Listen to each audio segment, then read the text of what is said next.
High friends, welcome to Sam's kitchen. Friends, आज ना माझ्या आवडत्या नाश्त्याची म्हणजे ब्रेकफास्टची रेसिपी तुमच्यावर शेअर करणार आहे. अगदी 2 मिनिटात होते बरं का.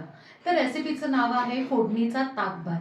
आता तुम्ही म्हणाल की नाही, अगदी साधी सोपी रेसिपी आहे.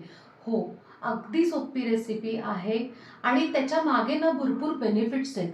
हा जो नाश्ता आहे ना, किमान 8 दिवसात एकदा तरी किंवा मग 15 दिवसातनं एकदा तरी करावा. आणि महत्त्वाचं म्हणजे नाश्ता म्हटल्यावर आपण सकाळीच करतो. त्याची कारणं काय आहेत माहिती आहे का? की आपली पचनक्रिया सुधारते, म्हणजेच गट रिसेट होतो. ह्याचा अर्थ काय माहिती आहे का?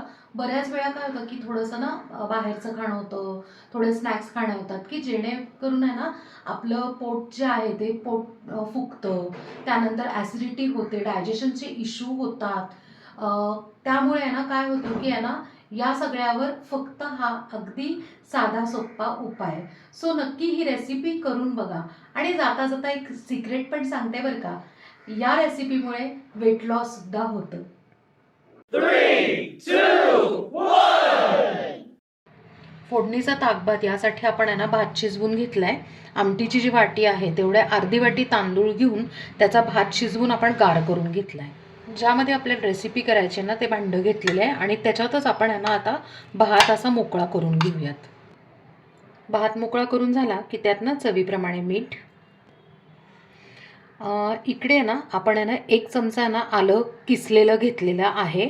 बरं, आता आलं आहे ना हे फार महत्त्वाचं आहे बरं का. ह्याच्यात एकतर पचनासाठी पण छान आहे आणि ह्याची चव पण खूप छान लागते बरं का. थोडीशी बारीक चिरलेली कोथिंबीर. आता आपला हिरो इन्ग्रेडियंट म्हणजे ताक.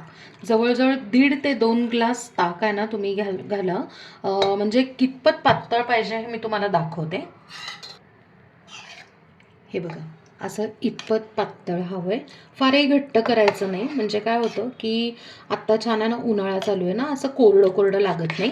बरं, आता हे सगळं मिक्स करून आहे ना 1 तासभर आहे ना फ्रीजमध्ये ठेवायचं, म्हणजे आल्याचा जो फ्लेवर असतो किंवा ताकाचा फ्लेवर भातामध्ये उतरतो. 1 तास आपण आहे ना हा जो भात आहे तो फ्रीजमध्ये ठेवून मस्त थंडगार करून घेतलाय. आता आपण फोडणी देऊन घेऊया त्याला. इथे मी 2 चमचे तूप गरम करून घेतलंय. त्यात ना 1 चमचा जिरे थोडेसे जास्त घालायचे. हिंग सुद्धा जरा जास्त घालायचा. तिखटपणासाठी आपण इकडे ना सांडगी मिरची घातलेली. ह्याच्याऐवजी तुम्ही हिरवी मिरची घातली तरी चालेल. आता आपण ना हे फक्त असं आहे ना हलवून घेऊयात, म्हणजे मिरची छान भाजली जाते. आता ही फोडणी आपण भातावर घालूया.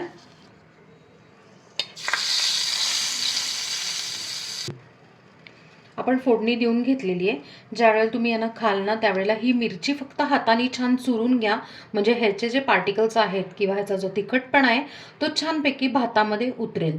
तर अशा पद्धतीने फोडणीचा ताकभात आपला तयार आहे. फ्रेंड्स, उन्हाळ्यासाठी मस्त असं पोटाला थंडावा देणारा, डायजेशनसाठी म्हणजे पचनासाठी बेस्ट असा फोडणीचा ताकभात इथे तयार आहे आणि आपण तो मस्त थंडगार असा सर्व करून घेतला आहे.